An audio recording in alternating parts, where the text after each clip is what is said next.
कहते हैं पिछली बातों को भुलाकर नए समय की यानी कि आगे की तरफ चलना चाहिए, नए समय की शुरुआत करनी चाहिए। ऐसा ही आज की इस वीडियो में हम 2025 के राशिफल के बारे में बात करेंगे। 2024 में जो ग्रहों की स्थितियां रही उसके अनुसार आपको फल देखने को मिले, लेकिन अब ये जो 2025 आएगा इसमें बड़े बड़े ग्रहों का राशि परिवर्तन है, जिसको बोलते हैं ना कि दिग्गजों का राशि परिवर्तन है, जिसका प्रभाव मेष राशि के जातकों पर इस नए वर्ष में कैसा होगा इस वीडियो में जानेंगे कि ये जो 2025 है इसकी जो सबसे बड़ी भविष्यवाणियां हैं जो सच होंगी ही होंगी। देखिए, नव ग्रहों में 4 ग्रह ऐसे होते हैं जो बहुत महत्वपूर्ण होते हैं क्योंकि ये धीमी गति से चलते हैं, और जब ग्रह धीमी गति से चलता है तो जितने समय अवधि उसके राशि परिवर्तित करने की होती है उतनी समय अवधि में वो अपने रिजल्ट भी देता है। अब ये जो 2025 है इसमें इन चारों ग्रहों का राशि परिवर्तन है, और किन 4 ग्रहों की हम बात कर रहे हैं? राहु, केतु, शनि और गुरु बृहस्पति। इन चारों ग्रहों का ही राशि परिवर्तन इस वर्ष में होने वाला है, जो काफी अहम रोल निभाएगा इस वर्ष के लिए, बहुत अहम रोल निभाने वाला है। तो एक के बाद एक सभी ग्रहों की हम बात करेंगे और साथ में आपके राशि के स्वामी मंगल देव उनकी भी बात करेंगे, क्योंकि राशि स्वामी की बात ना हो ऐसा तो हो नहीं सकता। तो चलिए जानते हैं ये 2025 इस वर्ष में कैसा रहेगा। जब भी हम वार्षिक राशिफल के बारे में बात करते हैं तो वहां जो बड़े ग्रह हैं उनके राशि परिवर्तन के द्वारा वार्षिक राशिफल देखा जाता है। बाकी तो जो ग्रह हैं, सूर्य हो गए, बुध हो गए, शुक्र हो गए, चंद्रमा हो गए, ये अपनी कम समय सीमा में राशि परिवर्तित करते हैं, तो कम सीमा में ही ये अपने रिजल्ट भी दे देते हैं। लेकिन जो बड़े ग्रह हैं जो राशि बदलते हैं 1 वर्ष में, 2.5 वर्ष में या 1.5 वर्ष में, उनका परिणाम सबसे अहम आपको देखने को मिलता है क्योंकि लंबे समय तक होता है। अब मेष राशि की बात कर रहे हैं। मेष लग्न के अनुसार भी आप देख सकते हैं और चंद्र राशि यानी कि मेष राशि के अनुसार भी आप इस वीडियो को देख सकते हैं। तो सबसे पहले तो मैं ग्रहों की ही बात कर लूं कि कौन कौन से ग्रहों का राशि परिवर्तन होगा। बस आगे बढ़ने से पहले छोटा सा निवेदन जरूर है कि चैनल पर आप पहली बार आए हैं और अभी तक चैनल को सब्सक्राइब नहीं किया है तो चैनल को सब्सक्राइब जरूर कर ले, क्योंकि यहां आपको अपनी राशि से जुड़ी हुई हर एक जानकारी समय पर मिलेगी। जब जो गोचर होगा, ग्रहों का, नक्षत्रों का परिवर्तन होगा, उसका प्रभाव किस तरह से होता है इसके बारे में जानकारी मिलेगी। तो ग्रहों की बात कर लेते हैं। तो इस वर्ष में सबसे पहले जो गोचर होने वाला है वो होने वाला है हमारा शनि का। 29 मार्च 2025 को शनि अपनी मूल त्रिकोण राशि कुंभ राशि से मीन राशि में प्रवेश कर जाएंगे, और 14 मई को गुरु का राशि परिवर्तन होगा जो वृषभ राशि से मिथुन राशि में आ जाएंगे। उसके बाद 18 मई को ही राहु और केतु राशि बदलेंगे, और ये हमेशा उल्टी गति चलते हैं। तो राहु कुंभ राशि में आएंगे जो शनि की राशि यानी राहु की ही राशि है, बहुत अच्छा परिवर्तन। और 18 मई को ही केतु सिंह राशि में आएंगे। अब इसके अलावा ये ग्रह बीच बीच में वक्री भी होंगे, मार्गी भी होंगे, अस्त भी होंगे। इनकी जो दिशाएं हैं वो भी बदलती रहेंगी और नक्षत्र का परिवर्तन भी होगा। मंगल जो है वर्ष की शुरुआत में वक्री चल रहे हैं और नीच राशि में है, उनके परिवर्तन के बारे में भी जानेंगे। लेकिन सबसे पहले मैं गुरु बृहस्पति की बात करूंगी, क्योंकि इस वर्ष में आप एक चीज तो मान लीजिए कि इस वर्ष की शुरू से इस वर्ष के अंत तक गुरु बृहस्पति एक ऐसे ग्रह हैं जो सबसे ज्यादा एक्टिव होने वाले हैं। उनके भाव एक्टिव होने वाले हैं, जहां वो रहेंगे वो भाव एक्टिव होने वाला है। सबसे ज्यादा प्रभाव गुरु का आपके जीवन पर इस वर्ष में रहेगा। उसके बाद राहु का जबरदस्त प्रभाव रहेगा, शनि का जबरदस्त प्रभाव रहेगा। तो पहले गुरु की ही मैं बात कर लेती हूं। वर्ष की जब शुरुआत होगी तो गुरु बृहस्पति होंगे वृषभ राशि यानी आपके दूसरे घर में। ये मेष राशि की कुंडली है, मेष लग्न की कुंडली है। दूसरे घर में गुरु बृहस्पति बैठे हैं और गुरु बृहस्पति दूसरे घर में होंगे जहां ये एक्टिव रहेंगे। दूसरा घर क्या होता है? वक्री अवस्था में है और बहुत ही शुभ प्लैनेट है। जब शुभ प्लैनेट वक्री होता है तो शुभ रहता है। हालांकि उसका चेष्टा बल बढ़ जाता है, कई चीजों में वो एक्स्ट्रा भी आपको करके दे देता है। अब यहां गुरु का दूसरे घर में होना, दूसरा घर धन का भाव है, दूसरा घर वाणी का है, दूसरा घर परिवार का है। और किसके नक्षत्र में बैठे हैं? रोहिणी नक्षत्र में, जो चंद्रमा का नक्षत्र है। और चंद्रमा का घर कौन सा है? चौथा घर है। ये कर्क राशि है जिसके स्वामी चंद्रदेव हैं। तो आपको दूसरा घर एक्टिवेट हुआ, दूसरे घर के रिजल्ट मिले, चौथा घर आपका एक्टिवेट हुआ, चौथे घर के रिजल्ट मिले। क्योंकि जिस घर में प्लैनेट है उस घर के आपको प्रभाव देगा, जिसके नक्षत्र में है उसके जबरदस्त प्रभाव देगा, और जिन भावों का स्वामी है उसके भी प्रभाव देगा। अब आप अपनी कुंडली में देखें तो गुरु कौन कौन से घर के स्वामी होते हैं आपकी कुंडली में? एक तो भाग्य भाव, नवम भाव, और एक 12th हाउस जो कि धन व्यय का भाव भी कहा जाता है। तो अब इस गुरु की वजह से 4 भाव एक्टिव हैं, तो क्या होगा? सबसे पहली चीज, किन किन चीजों से लाभ मिलेगा? चौथा भाव क्या है? चौथा भाव है जिसके नक्षत्र में है भूमि, भवन, प्रॉपर्टी, वाहन, इन सभी का भाव है। तो भूमि से लाभ होगा, भवन से लाभ होगा, प्रॉपर्टी से लाभ होगा, बड़े इन्वेस्टमेंट करने से लाभ होगा, कम्युनिकेशन आपका बहुत अच्छा रहेगा, धन की बचत आप कर पाएंगे, भाग्य आपका सपोर्ट देता हुआ दिखाई देगा क्योंकि इसके स्वामी हैं। लंबी यात्राएं आपके लिए रहेंगी, परिवार के साथ अच्छी यात्राएं आपके लिए रहेंगी। 12वां भाव भी एक्टिव है, और 12वां भाव आपको अंतरराष्ट्रीय रिजल्ट देता है, विदेश से जुड़े हुए लाभ देता है, लंबी यात्राएं भी देता है, इन्वेस्टमेंट भी देता है, साथ में खर्चे भी देता है। लेकिन गुरु की ये जो पोजीशन है ये बताती है कि आपको इस वर्ष की शुरुआत से ही बहुत अच्छे रिजल्ट देखने को मिलने वाले हैं गुरु के द्वितीय भाव में बैठने के कारण। आप धर्म के प्रति भी पूरी तरह से समर्पित रहेंगे, भाग्य बहुत सपोर्ट करेगा, पिता का सपोर्ट भी मिलेगा, लंबी यात्राएं भी रहेंगी आपकी, और विदेश यात्राएं भी इस समय हो सकती हैं। अंतर्राष्ट्रीय तौर पर अगर आप कुछ व्यापार करते हैं, बिजनेस करते हैं, वहां से लाभ मिलेगा, किसी प्रॉपर्टी में इन्वेस्ट करते हैं उनको लाभ मिलेगा, ठेकेदारी का काम करते हैं उनको लाभ मिलेगा, पुराना कोई प्रॉपर्टी में इन्वेस्टमेंट किया हुआ है उससे लाभ मिलेगा। वक्री चल रहे हैं और 4 फरवरी को मार्गी हो जाएंगे। कोई भी प्लैनेट जब वक्री से मार्गी होता है तो अचानक से रिजल्ट आपको देता है।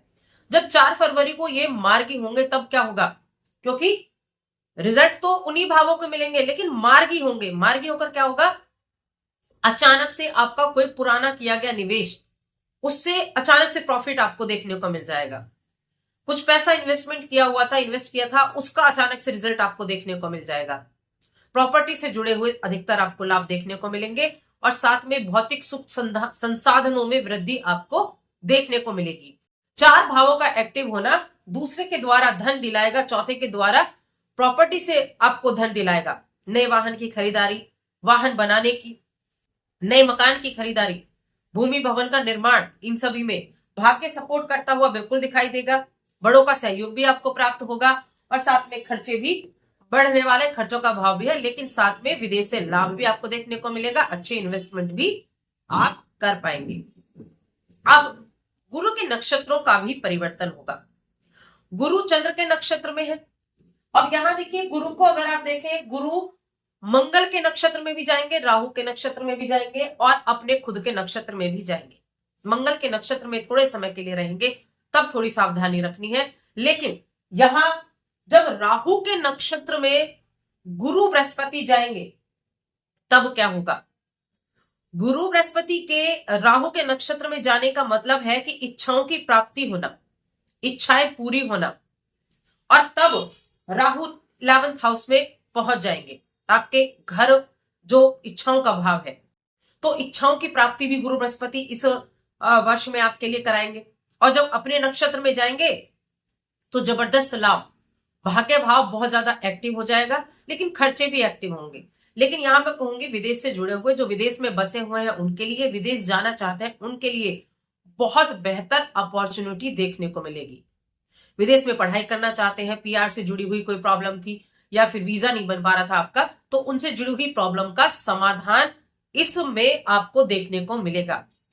सबसे जो अधिक लाभ देने वाला ग्रह है वो होगा आपके लिए गुरु बृहस्पति। इसके बाद क्या होगा? गुरु का राशि परिवर्तन है। कब है? 14 मई को गुरु बृहस्पति आपके तीसरे घर में आएंगे, जो कि कम्युनिकेशन का है, साहस का है, पराक्रम का है, छोटी यात्राओं का है। तब क्या होगा?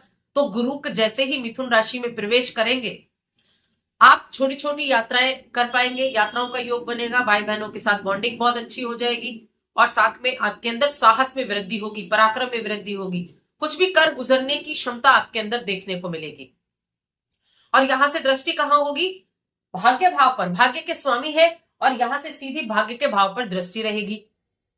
तब क्या होगा? भाग्य सपोर्ट देगा, लंबी यात्राएं भी कराएगा, विदेश यात्राएं भी कराएगा, कम्युनिकेशन स्किल को भी बढ़ाएगा। जो इस तरह के फील्ड से जुड़े हैं, कम्युनिकेशन से जुड़े हुए कार्य करते हैं, आपका जो किसी तरह के आप मीडिया के क्षेत्र से हैं, उनको बहुत अच्छे लाभ देखने को मिलेंगे। तो गुरु इस वर्ष में इतना ज्यादा मजबूत आपके लिए बना हुआ है और सबसे शुभ ग्रह गुरु बृहस्पति कहे जाते हैं कि ये आपको इस वर्ष में बहुत कुछ देने वाले हैं, उत्तम लाभ देने वाले हैं, ऐसे लाभ जिनकी आपने इच्छा की हो, जिनकी आपने कल्पना की हो। आप नौकरी करते हैं, आप बिजनेस करते हैं, हर एक चीज में गुरु का सपोर्ट देखने को मिलेगा, आपके भाग्य का सपोर्ट देखने को मिलने वाला है। ऐसे लाभ आपको गुरु के द्वारा देखने को मिलेंगे। अब हम दूसरे प्लैनेट पर आ जाते हैं, जो कि है शनिदेव। तो वर्ष की शुरुआत में क्या है? शनिदेव कहां है? अपनी मूल त्रिकोण राशि कुंभ राशि में, यानी आपके 11वें घर में, और काल पुरुष की कुंडली है ये। 11वें घर में बैठे हैं, जो इच्छाओं का घर है और आपके 10th के स्वामी भी हैं, और यहां वक्री मार्गी भी हो चुके हैं ये। तो एक तो 11वें घर में शनि बहुत अच्छे रिजल्ट देते हैं। अपना घर है, कोई भी ग्रह अपने घर में होगा बहुत अच्छे रिजल्ट देगा, चाहे कोई भी ग्रह हो क्यों ना हो। इच्छाओं की प्राप्ति का सीधा सीधा संबंध यहां से बनता है। प्रेम जीवन में भी बहुत अच्छे रिजल्ट आपको देखने को मिलेंगे, शेयर मार्केट से लाभ देखने को मिलेंगे, लंबी यात्राएं रहेंगी। देखिए 11th हाउस इच्छाओं का है, फ्रेंड सर्कल का है, आपके जो परिवार, जो कुटुंब है, जो मित्र हैं, उनका है। अब ये क्या करेगा? ये आपके आसपास के वातावरण को बड़ा अच्छा रखेगा, अपने काम के प्रति आप समर्पित रहेंगे। जो लोहा से जुड़ा हुआ काम करते हैं, तेल से जुड़ा हुआ काम करते हैं, या ठेकेदारी से जुड़ा हुआ काम करते हैं, बहुत अच्छे लाभ आपको इस समय देखने को मिलेंगे। आईटी फील्ड से जुड़े हुए हैं आप, उनको भी बहुत अच्छे लाभ देखने को मिलने वाले हैं। साथ में 10वें घर के स्वामी है। 10वां घर क्या है? फेम दिलाने का है। जो भी आप काम करते हैं, जो भी आपका करियर है, उसमें फेम दिलाने का, आगे बढ़ाने का, करियर का भाव है। तो आपके करियर को मजबूत बनाने का काम शनिदेव करेंगे। कब तक करेंगे? जब तक शनिदेव यहां बैठे हैं, यानी कि 29 मार्च तक। अब 29 मार्च को इनका राशि परिवर्तन हो जाएगा, जो कि होगा मीन राशि में, आपके 12वें घर में। अब 12वां घर देखिए, 12वां घर क्या है? 12वां घर खर्चे का घर है। 12वें घर में शनि के जाने से खर्चा देखिए बढ़ने वाला है। सबसे पहले आपको देखना है कि आपकी जो जन्म पत्रिका है, उसके हिसाब से आपकी दशा कौन सी चल रही है। मैं कहूंगी अगर गुरु की महादशा चल रही है या गुरु की अंतरदशा भी आई है, तो वो आपके लिए बहुत ज्यादा बेनिफिट देने वाली होगी, क्योंकि गुरु तो पूरे वर्ष आपके लिए अच्छे हैं। बीच में कुछ समय के लिए ही ये आपको थोड़ा नेगेटिव प्रभाव दे सकते हैं, लेकिन पूरे वर्ष बहुत अच्छे हैं।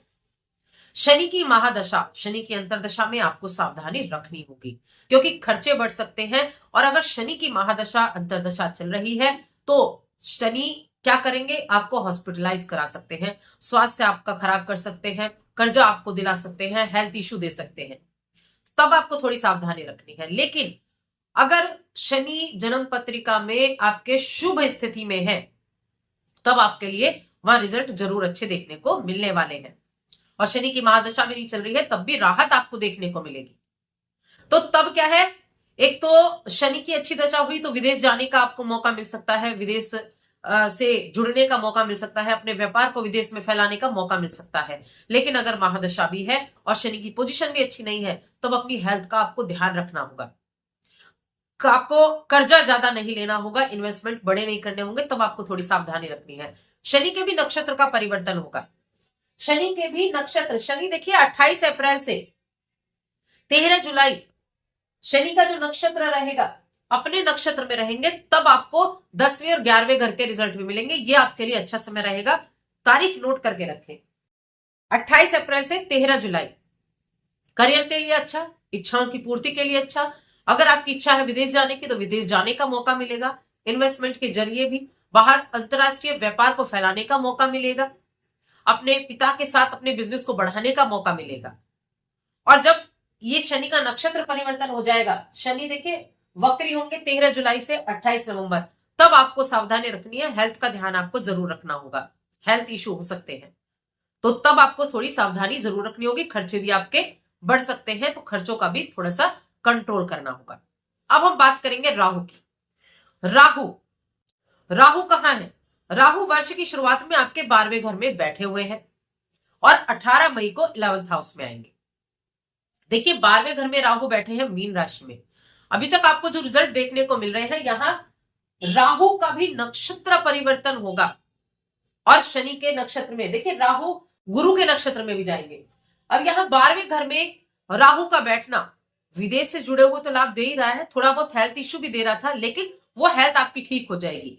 18 मई से जैसे ही राहु का राशि परिवर्तन कुंभ राशि में होगा, यकीन मानिए ये एक ऐसा परिवर्तन होगा, क्योंकि कुंभ राशि शनि की राशि है और राहु क्या है, शनि के ही छाया ग्रह है, यानी कि अपने ही घर में जा रहे हैं राहु, और 11वां घर इच्छाओं का घर है। और राहु को क्या कहा जाता है? राहु ऐसे ग्रह हैं जो इच्छाओं को पूरा करने के लिए आपको बाधित कर देते हैं, यानी आप उनको बाधित कर देते हैं कि राहु इच्छा पूरी करेगा ही करेगा।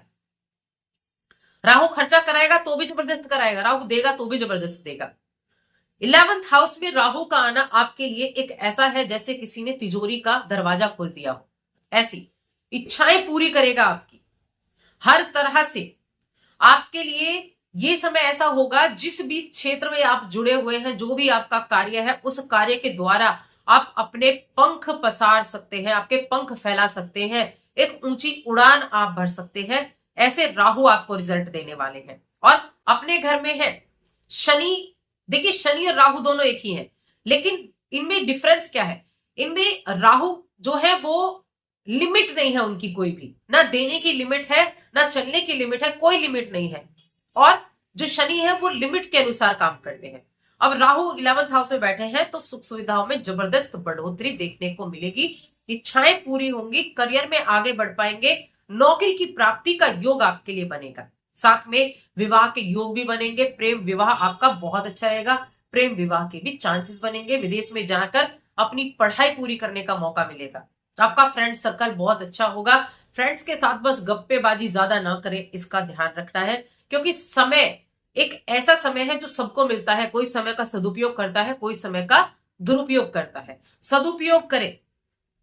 वर्ष में शुरुआत में ही जब राहु यहां आ जाएंगे तो सदुपयोग करें। 18 मई से बहुत कुछ आपको प्राप्त होने वाला है राहु की कृपा से, राहु के द्वारा, क्योंकि राहु वो हाथी है जिसके लिए दरवाजा बहुत बड़ा रखना है, उसको जाने के लिए, उसको आने के लिए।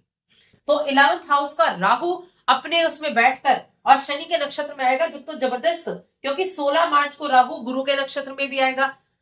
16 मार्च को राहु जब गुरु के नक्षत्र में होगा तो आपको देखिए, आपको 9th हाउस के 12th हाउस के रिजल्ट देखने को मिलेंगे, 2nd हाउस के रिजल्ट देखने को मिलेंगे और 11th हाउस के तो देखने को मिलेंगे ही मिलेंगे। इन सब का क्या मतलब है? यानी कि आपको विदेश जाने का मौका भी मिलेगा, विदेश से लाभ कमाने का भी मौका मिलेगा, अच्छे इन्वेस्टमेंट आप कर सकते हैं, धन को बढ़ाने का, धन को संचित करने का काम कर सकते हैं। कम्युनिकेशन स्किल आपका अच्छा होगा, भाग्य भी आपका सपोर्ट देता हुआ दिखाई देगा। अब केतु की बात कर लेते हैं। तो केतु देखिए वर्ष की शुरुआत में आपके 6ठे घर में होंगे, यहां जो रोग ऋण इन सभी चीजों से लड़ने का काम करते हैं। बस हेल्थ तो थोड़ा सा प्रभावित कर देते हैं, अचानक से थोड़ा कहीं छोटी मोटी चोट लग गई, थोड़ा एक्सीडेंट हो गया, तो इस तरह की चीजें वो दे देते हैं, लेकिन इतनी बड़ी नहीं, उन चीजों को ठीक भी कर देते हैं। 18 मई को ये आ जाएंगे आपके पंचम भाव में, जो कि पंचम भाव शिक्षा का है, प्रेम का है। अब यहां क्या करना है? यहां आपको एक तो संतान की हेल्थ का ध्यान रखना है। अचानक से देने वाले ग्रह हैं, मंगल के छाया ग्रह हैं, संतान के हेल्थ का ध्यान रखें, हेल्थ इश्यू हो सकते हैं। और साथ में प्रेम जीवन में थोड़ी सावधानी जरूर रखनी होगी। प्रेम जीवन में भी सावधानी क्या रखनी है कि जब जब शनि अंतरदशा में आएंगे, और शनि नहीं, केतु अंतरदशा में आएंगे, और केतु अगर आपकी कुंडली में अशुभ भाव में है, तब आपको थोड़ा सा यहां पर हेल्थ इश्यू दे सकते हैं, और थोड़ा क्या कर सकते हैं, संतान की सेहत में थोड़ा परेशानी दे सकते हैं, संतान की शिक्षा में थोड़ा सा बाधित कर सकते हैं। मैं उपाय बताऊंगी आपको, उपाय आपको जरूर करने हैं। बाकी के ग्रहों की, आपकी राशि के स्वामी की बात करेंगे, जो कि मंगल देव है। देखिए वर्ष की शुरुआत से ही मंगल देव कहां होंगे? आपके चौथे घर में वक्री होकर, और साथ में नीच के भी बैठे हैं। उनकी पोजीशन बहुत अच्छी नहीं कही जा सकती, लेकिन क्योंकि गुरु बृहस्पति चौथे घर के रिजल्ट देने वाले हैं तो उतनी बुरे भी रिजल्ट नहीं देंगे, क्योंकि गुरु क्या कहे चंद्रमा के नक्षत्र में है, मंगल भी यहां विराजमान है, और मंगल अगर आपकी कुंडली में सही पोजीशन पर है तब आपको यहां प्रॉपर्टी से लाभ देखने को मिलेंगे। ये पोजीशन आपके लिए अच्छी रहेगी। उसके बाद जब मंगल आपके पंचम में जाएंगे और मंगल आपके अष्टम में वर्ष के जब दिनों में जाएंगे, जिस महीने में जाएंगे तब की मैं आपको बात बताऊंगी कि कब ये जाने वाले हैं, तब आपको ध्यान रखना है, अपनी सेहत का भी ध्यान रखना है, हेल्थ इश्यू हो सकते हैं, और साथ में संतान का भी ध्यान रखना है। लेकिन ओवरऑल देखेंगे तो ठीक ठाक रहने वाला है, लेकिन उपाय बहुत जरूरी होंगे मंगल के लिए आपके लिए, क्योंकि उतना ज्यादा खास मंगल का गोचर आपके लिए इस वर्ष में नहीं रहेगा। बाकी प्लेनेट है, सूर्य हो गए, शुक्र हो गए और बुध देव हो गए, ये बहुत जल्दी जल्दी राशि बदलते हैं, हर महीने राशि बदलते हैं, उनका समय समय पर परिवर्तन होकर रिजल्ट आपको मिलता रहता है। लेकिन ये 4 ग्रह ऐसे हैं जो लंबे समय तक पूरे वर्ष आपको रिजल्ट देने वाले हैं। अब इस वर्ष में शिक्षा के लिए भी, विदेश जाने के मौके भी आपको देखिए इस वर्ष में जरूर मिलने वाले हैं। उपाय की मैं बात करूंगी, और जो उपाय मैं आपको बताने वाली हूं वो केतु के लिए भी है, मंगल के लिए भी है, और वो शनि के लिए भी है। क्या उपाय करना है, क्योंकि मंगल की राशि है तो मंगल के बीज मंत्र का तो जाप करना बनता ही बनता है। कौन सा है? ओम भौ भौमाय नमः। इस मंत्र का आपको जाप करना है प्रतिदिन 1 माला। मंत्र में बहुत ताकत होती है। एक नियम बना लीजिए कि आपको इस मंत्र का जप करना ही करना है।